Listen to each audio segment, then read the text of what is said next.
Mercedes-Benz has made some massive gains when it comes to sales in recent years, mainly off the back of smaller, more affordable models. But this car is right at the other end of the spectrum. Meet the Mercedes S63 AMG. It's one of the most expensive, most powerful S-classes on the market, but with a folding roof to up the opulence and the price. Now, Mercedes makes hundreds of models, but this one is pretty much the top dog, the most expensive. You can get a V12 version that is $520,000. This one, a bit more of a bargain. You're looking at $445,000, plus about 20 grand for on-road costs, something like that. Still plenty of coin. As you'd expect though, it is loaded with fruit. You're looking at Nappa leather throughout, cameras all round, electric everything, whether it's seats and fans and all that sort of stuff to go with it. And of course the latest active safety systems, crash avoidance, to make this car one of the safest on the roads. Then there's the roof. Now you can operate it up to about 60 kilometres an hour. And all up, it takes about 20 seconds, maybe a second or two less, to go from down there to up here. Now that in itself is nothing special, but this roof is phenomenally well done. They've done an awesome job of just making it look and feel like a regular coupe. It is incredible, from the materials they've used to the refinement and the quietness. They've managed to cancel out pretty much all wind noise, combine it with the double glazed windows, and it is a supremely quiet and comfortable place to be. This car's about as close to a coupe in terms of refinement and quietness as I have ever ridden in with a soft top car.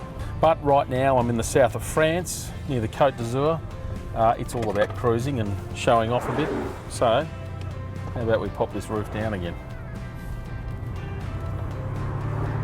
Now, even with that roof off, it's amazingly quiet in here and certainly cancels out a lot of that wind rustle. At say 90, 100 k's an hour, you can have a decent conversation with the person next to you. It's really impressive. And if you want, you can add a little bit more in terms of cancelling out that wind, these deflectors that send more of the air over the car, but they do add a bit more noise. I'm not sure if you can hear that, but it's certainly, you're getting a bit more of wispiness kicking around. So you're starting to get a bit of a sense of where all that money's gone, why it is such an expensive car, and you get more of that sense when you do this.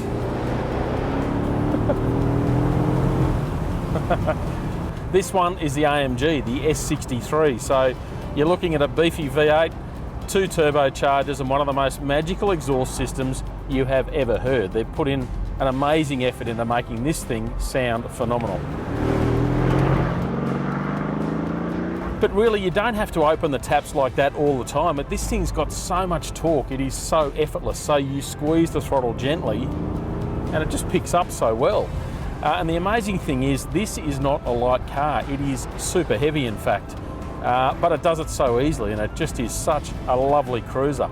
On top of that, the comfort levels are just phenomenal. The way it settles down over bumps and just absorbs anything in front of it is really impressive. They have done an exceptional job.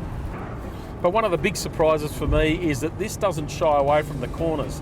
Sure, you can feel the weight when you try and throw it into a tighter one, but there's loads of grip from these 20-inch tyres, and it does settle in really nicely. It's a pretty friendly companion once you start winding up the pace.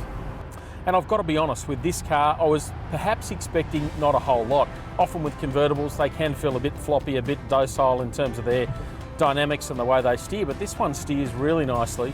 You can tell they've put a lot of effort into strengthening the whole thing up.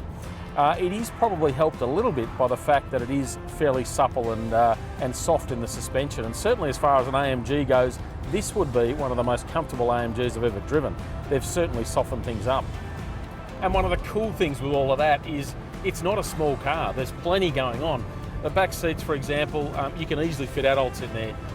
With someone like me up front, okay, there's not heaps of leg room, but with most people, you're going to be fine. 4 adults, cruise the streets, and I'll guarantee that if you want wind in your hair and a bit of a few UV rays kicking down, you're not going to do it a whole lot more comfortably than this.